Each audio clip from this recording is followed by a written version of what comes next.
하나님 말씀 보겠습니다.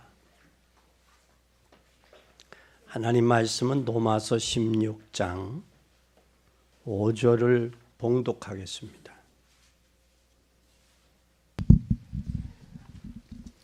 또 저희 교회에게 문안하라. 나의 사랑하는 에베네도에게 문안하라. 저는 아시아에서 그리스도께 처음 익은 열매니라. 아멘. 세 가지 단어가 다 나왔어요. 어디에게 문안하라? 교회에 문안하라. 그 다음에 누구에게 문안하라? 에베네도에게 문안하라. 그리고 에베네도는 아시아에서 그리스도께 처음 익은 열매다. 이 세 가지를 말씀했어요. 이 에베네도라는 사람은 이름이 칭찬받을 만한 자. 이름이 뜻이 그래요. 또 찬양할 만한 할 만한 자. 그래서 이 에베네도라는 사람은 소아시아에서 전도를 받고 바울이 로마 복음화까지 같이 동반했던 그런 사람이에요. 그런데 그 사람이 어떻게 했다? 아시아에서 처음 익은 열매다. 참 중요한 말씀이에요. 그러니까 처음 익은 열매가 바울이 로마 복음화할 때까지 함께 했다라는 사실이에요. 우리는 오늘날 현대에는 자기에게 좋으면 좋고 싫으면 싫은 그런 시대가 됐어요.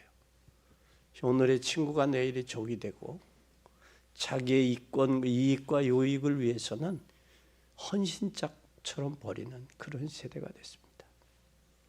그런데 이 에베네도라는 사람, 부모님이 이름 지은 것처럼 칭찬받을 만한 사람, 찬양을 받을 만한 사람, 그 사람 이름처럼 바울을 소아시아에서 바울에게 복음을 받고 로마 복음화 하는 데까지 갔다라는 사실이에요. 오늘 이 에베네도를 이 사람을 보면서 저와 여러분이 본받아야 될 게 있어요. 근데 복음을 위해서는 변하면 안 된다는 거예요. 음식도 변하면 먹을 수 없죠. 음식이 변하면 그 속에 뭐가 들어가겠어요? 다른 세균들이 들어가죠. 그것처럼 복음의 사람은 변질돼서는 안 된다. 이것이 저와 여러분이, 왜냐하면 하나님은 우리와의 변함없는 사랑을 주셨어요. 그럼 그 하나님의 사랑을 받은 저와 여러분은 변해서는 안 돼요. 그것이 하나님의 계획이라면 변해서는 안 돼요. 또 여기에서 보면 뭐라고 있어요? 뭐라고 또 말을 했어요? 5절에 보니까 저희 교회에게도 문안하라. 이 저희 교회라는 말은 그 지역에 예수 믿는 사람 한 사람이 있으면 그 지역의 교회가 되는 거예요. 그 지역에. 그래서 우리는 알 수 있는 것은 오순절날 마가다락방에서 모여서 마가의 집에서 시작된 게 오순절 교회예요. 사도행전 1장 13절. 또 예루살렘에서 예루살렘 교회는 마가의 집에서 모였어요. 사도행전 12장 12절에 보니까 마가의 집에서. 또 빌립보 교회는 누디아의 집에서 사도행전 18장 40절에 보면 누디아의 집에서 시작했어요. 골로새 교회는 빌레몬의 집에서 빌레몬서 2절에 빌레몬의 집에서 시작을 했습니다. 라오디아 교회는 롬바의 집에서, 갈라디아 교회는 롬바의 집에서 시작을 했어요. 그런 것처럼 그 집이 교회였다라는 사실. 그러면 여러분들이 예수 그리스도를 구주와 주님으로 영접을 했다면 여러분의 집이 교회가 돼야 돼요. 그 교회가 된다는 그 지역의 흑암과 저주를 꺾을 만한 대표적인 가정, 이 대표적인 축복을 받을 수 있어야 된다. 그럼 우리는 어떻게 해야 되겠느냐면 하나님의 축복받을 수 있을까? 로마서 16장 사람들이 대표적인 인물들이었어요. 신약에는. 구약에는 히브리 11장에 그 성도들이 대표적인 인물이었듯이 신약 시대에서는 로마서 16장에 그 사람들이 신약 교회의 대표적인 사람들이었다는 사실이에요. 그럼 우리는 이때 당시가 어땠었느냐? 이때 당시는 당시에 죽음이라는 위기를 당할 수가 있었어요. 왜냐하면 그만큼 바리새인들과 사두개인, 로마인들의 핍박이 심했을 때예요. 복음 전한다고 사도 바울이 사울일 때에 대제사장에게 허락을 받아서 예수 믿는 사람을 결박하여 심지어 그의 친구인 스데반을 죽는데 옳다, 죽여도 된다라고 선언했을 당시의 그 시대예요. 여러분, 그런 시대에 예수를 믿고 자기 집을 공개해서 오픈한다는 건 생명 걸지 않는 한은 어려운 일이에요. 생명 걸지 않는 한은 어려워요. 그만큼 복음에 대한 확신이 있었고 복음이 아니면 안 된다라는 절박한 심정이 있었던 거예요. 우리는 그리스도 교회를 성경 찬송 가지고 교회 간다는 자원이 아니라 그분만이 우리 인생의 죄와 저주와 사단의 문제, 또한 가문 대대로 내려오는 저주의 문제를 그분만이 해결할 수 있다라는 사실. 그러니 자기의 집을 과감하게 죽을 위기에 처했어도 내어놓을 수 있었다라는 사실입니다. 그런데도 이 에베네도는 끝까지 아시아에서 복음을 받고 어디까지? 로마까지 끝까지 따라가요. 끝까지. 이런 면에서 여러분도 끝까지 따라가는 그런 복된 여러분이 되시기를 바랍니다. 그리고 또 이 에베네도는 죽음의 위기도 있었지만 인간관계예요. 요즘에 인간관계도 자기 이익을 위해서 움직이거든요. 이익을 따라서. 근데 바울에게 복음을 받고 소아시아에서 로마까지 따라갔어요. 그만큼 마음이, 왜 사람과 사람 속에 갈등이 없겠어요? 부부 간에도 살다 보면 갈등이 있을 때가 있는데. 근데 그 갈등을 넘어섰다라는 거예요. 그리고 그 고난을, 바울에 당하는 그 고난, 복음 증거하면서, 그때 당시 복음 증거하면 환영받고 인정받는 시대가 아니었으니까 얼마나 고난고 힘들고 어려웠겠냐고요. 그런데도 끝까지 따라갔다.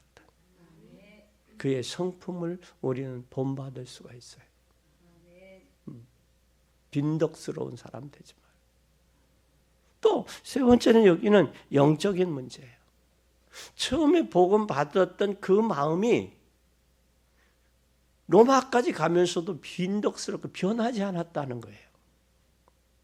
그러니 소위 자기의 영적인 문제, 그리스도가 아니면, 이 복음이 아니면 내 영적 문제 해결할 수 없구나. 그걸 이 에베네도는 알았다. 그러니까 처음부터 끝까지 자기 기분 내키면 호호호하하고 기분 내키지 않으면 토라지는 그런 성품이 아니라 복음 안에서 처음서부터 끝까지 변하지 않는, 끝까지 쓰임 받았고 제대로 응답받았다는 사실이에요. 여러분이 남은 여생 진정 복음을 위해서 에베네도처럼 쓰임 받기 원하신다면 여러분 응답받아야 돼요. 내 생을 올인할 수 있을 만한 응답이 있어야 돼요. 그때 빈덕스럽지 않아요. 변하지 않아요. 끝까지 가고 그 관계가 흐트러지지 않고 또한 우리가 영적으로 승리할 수 있는 거예요. 그래서 주님은 라오디아 교회를 향해서 하신 말씀이죠. 네가 차든지 더웁든지 해라. 차면 차고 더우면 더웁다. 미직지근하면 내가 토해내치겠다. 오늘날 교회를 오래 다닌 사람들의 특징이 뭔지 알아요? 미직지근하다는 거예요. 미직지근해. 긴 것도 같고 아닌 것도 같고 미직지근해. 그걸 사람들이 뭐라고 하느냐면 이 충청도 사람들이 그렇다 그래요. 충청도 사람. 그런데 한번 마음 먹으면 뭐 하지 않는다? 변하지 않는 것이다. 그럼 변하지 않으려면 뭐 해야 돼요? 그만큼 내 생을 올인할 만한 응답의 체험이 있어야 돼요. 이 에베네도처럼 변하지 않는, 끝까지 쓰임 받는 저와 여러분이 되시기를 예수님의 이름으로 축원합니다. 첫째로 여기에 뭐라고 그랬어요? 처음 익은 열매다 그랬어요. 그건 시조라는 거예요. 시조. 그러면 시조의 축복을 누려야 돼요. 여러분도 부모님 시대에서부터 믿었던 분도 있고 여러분의 당대에 처음 믿는 사람들 있죠. 처음 믿는 사람은 그만큼 인생에 굴곡이 많아요. 힘들고 어려웠던 일들이 많아요. 그러면 그 힘들고 어려웠던 그 일들을 뭘 하나님 뜨겁게 기도하고 열심히 믿던 때가 있어요. 왜? 그렇게 안 하면 안 되니까. 그리고 또 모태신앙이라고 이야기하는 부모님이 신앙생활을 했던 사람들은 신앙은 있는데 흔들리고 변화는 없는데 뜨겁거나 열심히 있지를 않아. 그게 하나의 단점이야. 근데 그런 사람들은 변화는 없어. 큰 것에도 동요되거나 흔들리지는 않아. 변함은 없어. 근데 여기에 시조라는 말은 그가 얼마나 많은 어려움이 있었겠어요. 처음 믿으니까. 그래서 우리는 우리 집안에서 우리 가문을 살리는 시조라고 생각을 가져야 돼요. 여러분을 통해서 여러분의 가정과 가문이 살아나야 돼요. 그것이 의미 있는 첫 열매예요. 그러면 첫 열매가 열매로서의 역할을 잘 못하면 안 돼요. 그래서 하나님이 나를 첫 열매로 부르신 것은 내 집안을 살리라고 부르셨구나. 그리고 하나님이 나를 첫 열매로 부르신 것은 복음 없는 내 직장을 살리라고 부르셨구나. 그리고 나를 하나님이 거기에 증인으로 내 가정에 내 직장에 증인으로 하나님이 나를 부르시고 세우셨구나. 인정해야 돼요. 인정하면 돼요. 인정할 때 무슨 일이 있느냐 잘 보세요. 아브라함 보세요. 아브라함 아버지는 우상 데라라는 사람인데 우상을 깎아서 만들어 팔고 먹고 사는 사람이에요. 그때 당시 여러분 같으면 하나님은 의인을 부르시지 그랬을 거예요. 의인은 그때 당시에 의인은 동방에 의인이 있었어요. 누구요? 욥이요. 욥. 근데 하나님은 아브라함을 부르셨어요. 아브라함을 부르신 배경을 여러분 잘 생각해 보세요. 창세기 3장에 창세기 1장에 하나님의 형상과 모양으로 창조하시고 에덴 동산을 다 주셨어요. 그리고 다스리고 지배하고 정복하고 번성하는 축복을 주셨어요. 그랬는데 그러고 2장 17절에 너는 선악을 알게 하는 실과 나무를 먹지 말라. 내가 먹는 날에는 정령 반드시 꼭 죽는다. 죽을까 하노라가 아니야. 죽는다고 그랬어요. 근데 그 말씀을 업신여기고 사단의 꼬임에 빠져서 먹었어요. 먹고 생각이 넘어가니까 선악과를 보니까 보함직, 먹음직, 탐스럽고 지혜스럽게 보였어요. 그래서 자기가 먹고 자기의 사랑하는 남편에게도 줬어요. 잘 보세요. 이게 옳지 않은 거라면 남자도 해서는 안 돼요. 거부해야 돼요. 근데 받았단 말이에요. 이게 복음이 없는 가정의 특징들은 불법을 향하는 데는 부부가 잘 돼. 근데 하나님의 역사를 이루는 데는 하나가 안 돼. 근데 축복받을 사람들은 부부가 하나님의 역사를 이루는 데는 하나가 돼. 예를 들어서 아나니아와 삽비라 보세요. 그 집처럼 잘 맞는 부부가 어디 있어? 잘 맞잖아요. 근데 한날 같이 죽어서 문제지. 근데 그 안에 뭐라고 그러냐? 사단이 가득했다라고. 하나님 떠난 그런 상태에서 떠난 인생들이 어떻게 됐어요? 먼저 문제가 어디서부터 와서? 가인과 아벨의 문제가 왔잖아요. 서로 형제가 시기와 질투하고 죽이는 살인 사건이 났잖아요. 그러기 위해서 하나님이 떠나서 인간의 수치를 가리려고 무화과 나무로 했지만 결국은 가릴 수가 없어요. 인간. 그러고 나서 창세기 6장에 보면 먹고 마시고 시집가고 장가가는 일에 혈안이 되어 있잖아요. 하나님이 사람을 지으심을 한탄하시고 홍수로 멸할 것을 계획하십니다. 그게 노아 방주예요. 그러고도 하나님께서 선택한 자를 구원하시려고 복음을 주셨는데 창세기 6장 14절에 방주 안에 들어가면 산다. 그걸 노아는 120년 동안 방주를 치며 예비했는데도 하나님 그 사람들 하면 뭐라고 그랬느냐? 노아를 향해서 노망 들렸다고 그랬어요.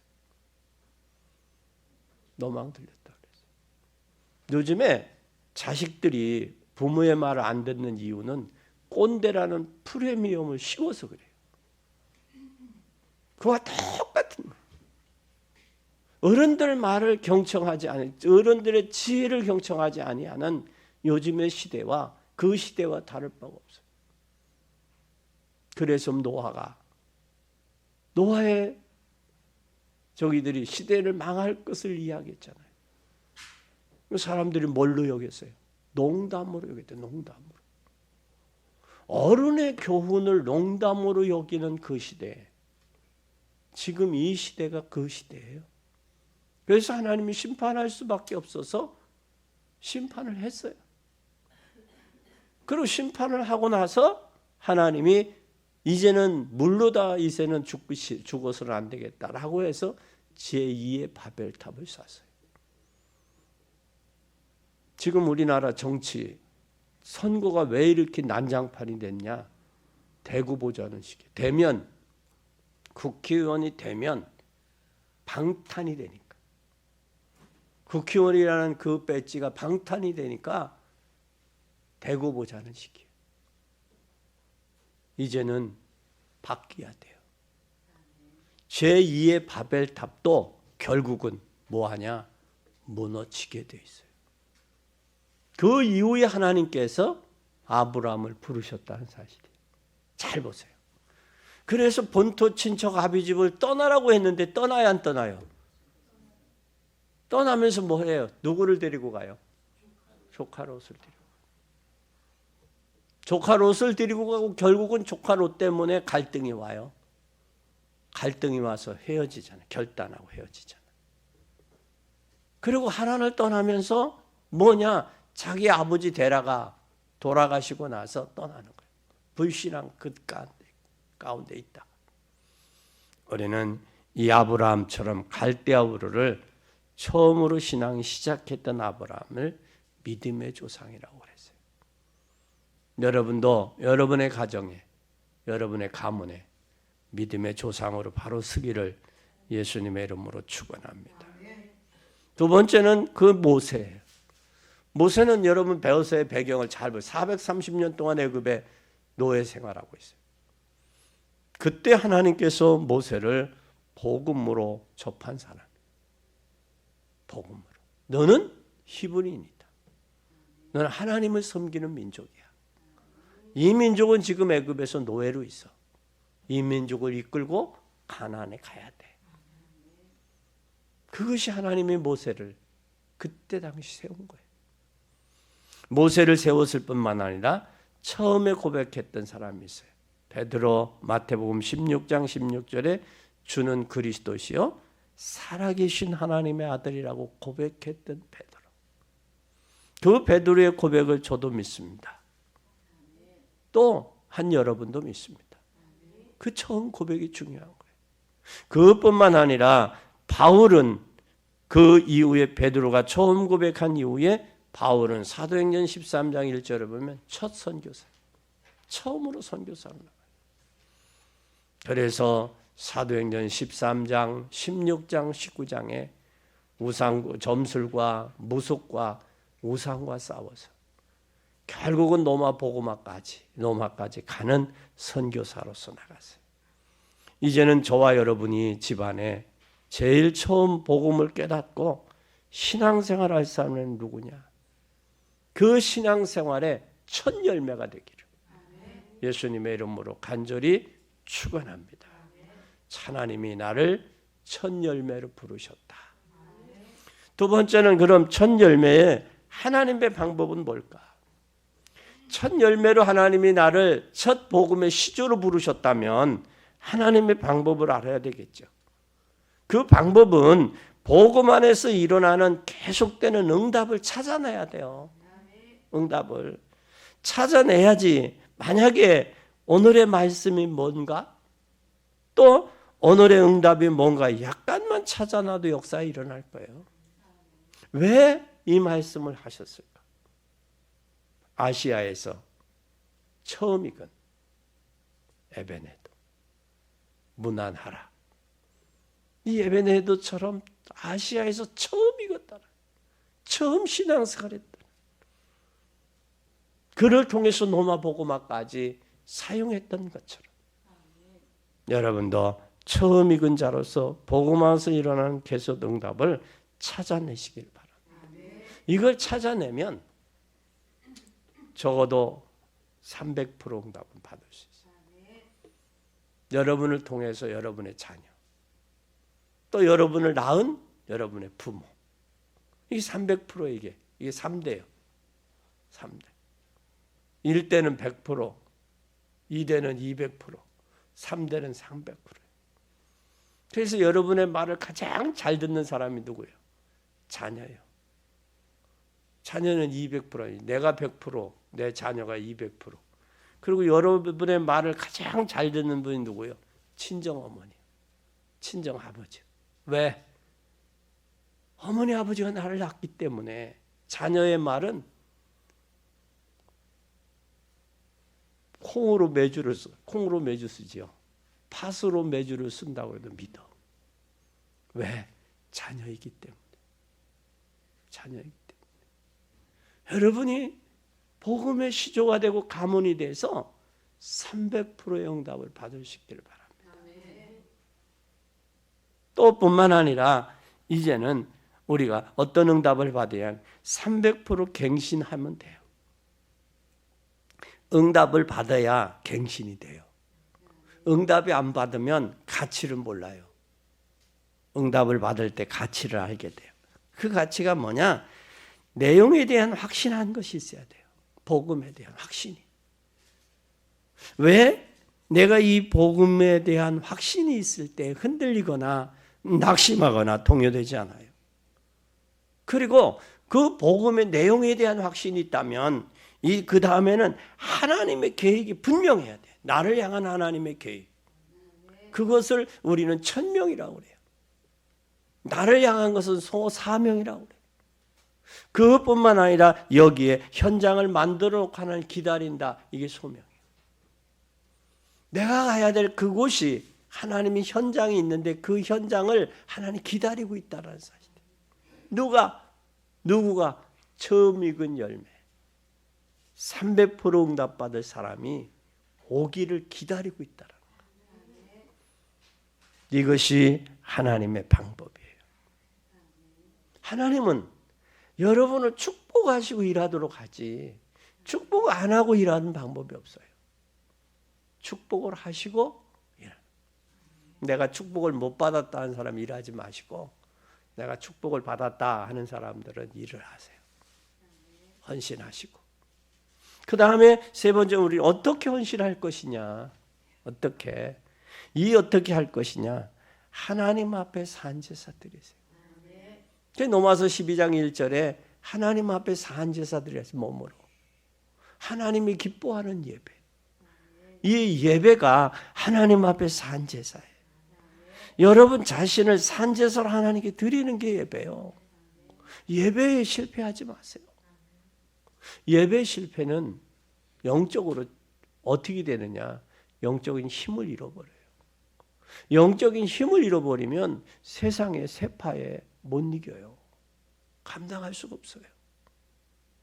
세상의 세파를 흔들고 이기고 나가려면 힘이 있어야 돼요. 그 힘이 바로 뭐냐? 하나님이 말씀을 통해 예배를 통해 공급하는 은혜임이요. 은혜. 여러분이 은혜 받고 현장에 나가면 달라요. 다르다니까. 근데 은혜를 못 받고 현장에 나가면 세상의 현장에 모두가 다 문제예요. 문제예요. 오늘 여러분 예배에 승리하세요. 예배에 승리한 사람이 죽은 헌신이 아니라 산 헌신을 할 수 있어요. 산 헌신을 할 수 있어요. 그 산 헌신을 하는 사람이 산 순교도 할 수 있는 거예요. 스데반의 일로 인하여 흩어진 자들이 베니게와 쿠보로와 안디오까지 복음을 전했더라. 전했더라. 그러면 아무리 이 스데반의 순교는 산 순교요, 죽은 순교예요? 산 순교예요. 그럼 우리가 살아서 꼭 죽어야 되는 건 아니지만 죽기 전에 살아있는 동안에 순교할 수 있는 거예요. 복음을 위해서. 그래서 사람들이 뭐라고 이야기해? 초심의 마음을 가져라. 처음 먹은 걸 가져라. 근데 처음 먹었던 그 마음이 변하니까 문제가 오는 거예요. 변하니까. 이게 변하지 않아야 되는데 변한단 말이에요.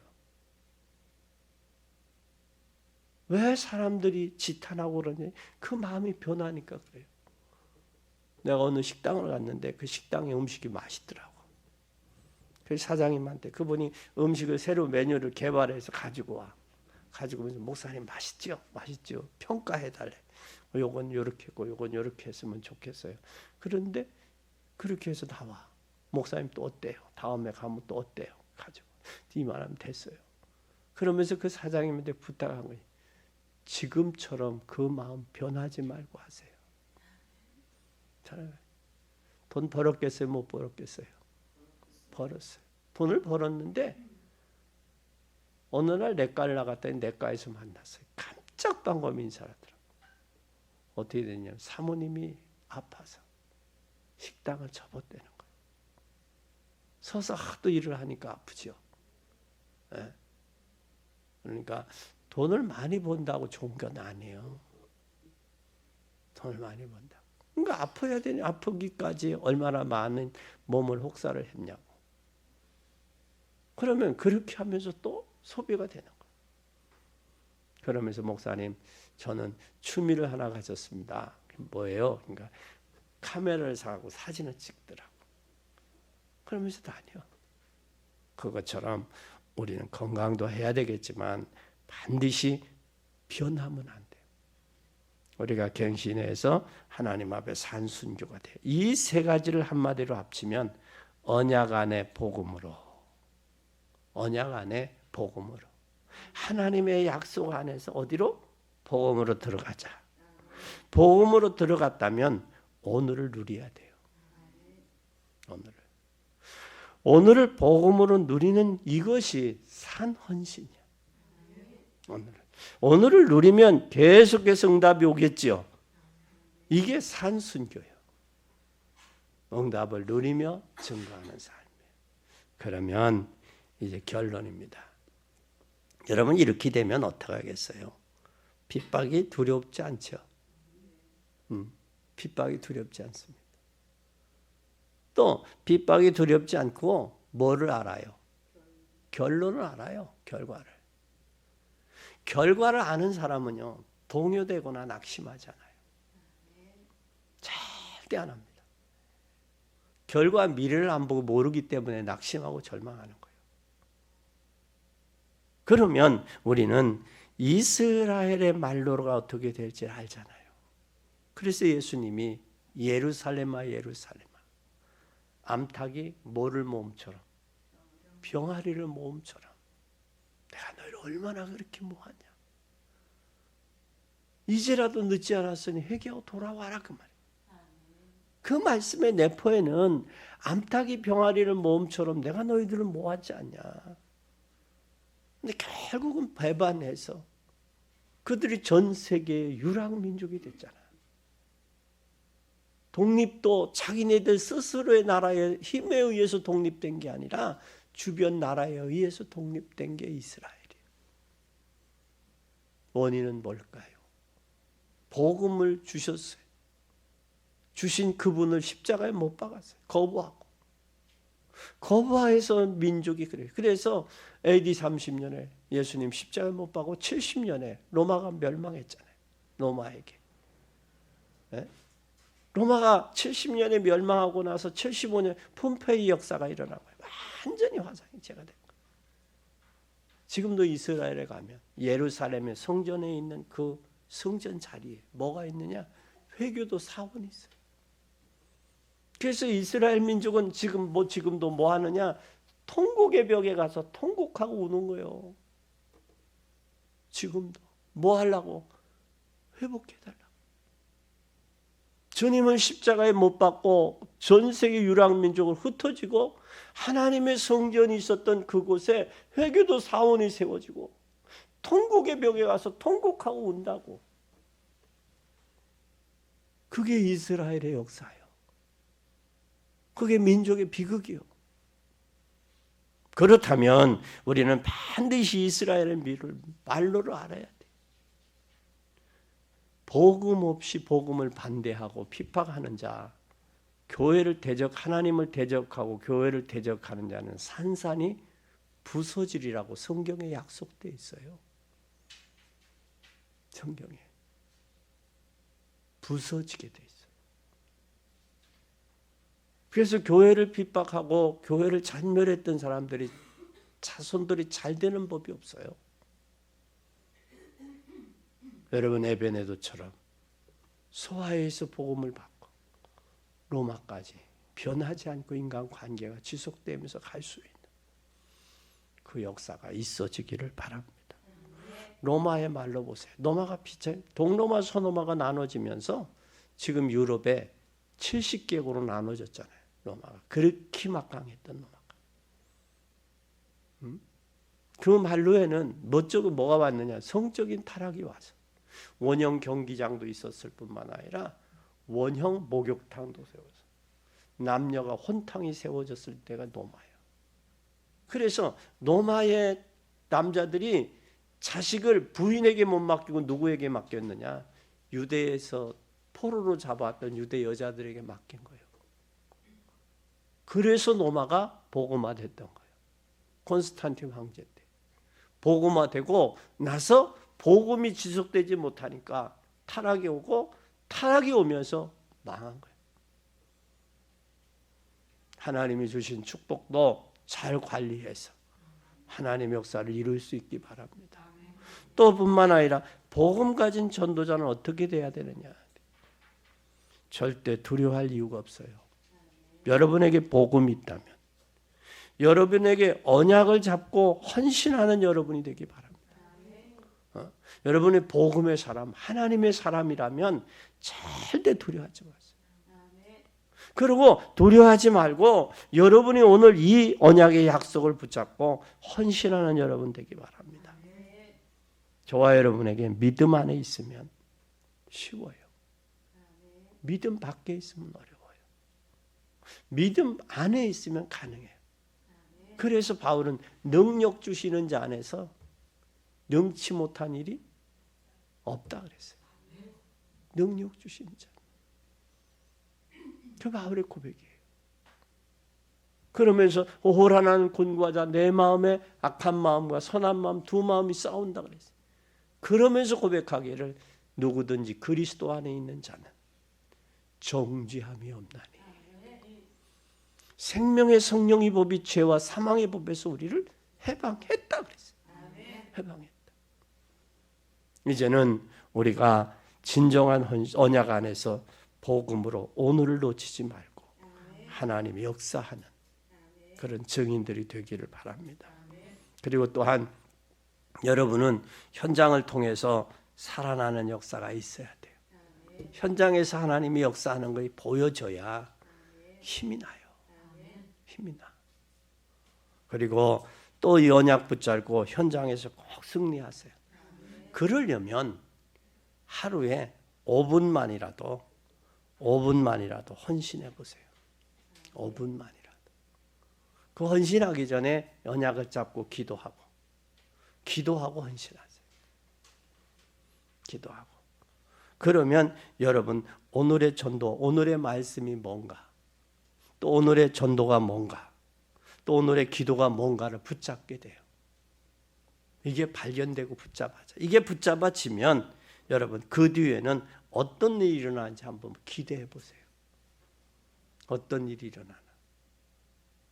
오늘 여러분 꼭 이 예수 그리스도의 이름을 붙잡고 처음 익은 열매로서 승리하는 복된 여러분이 되시기를 예수님의 이름으로 간절히 축원합니다.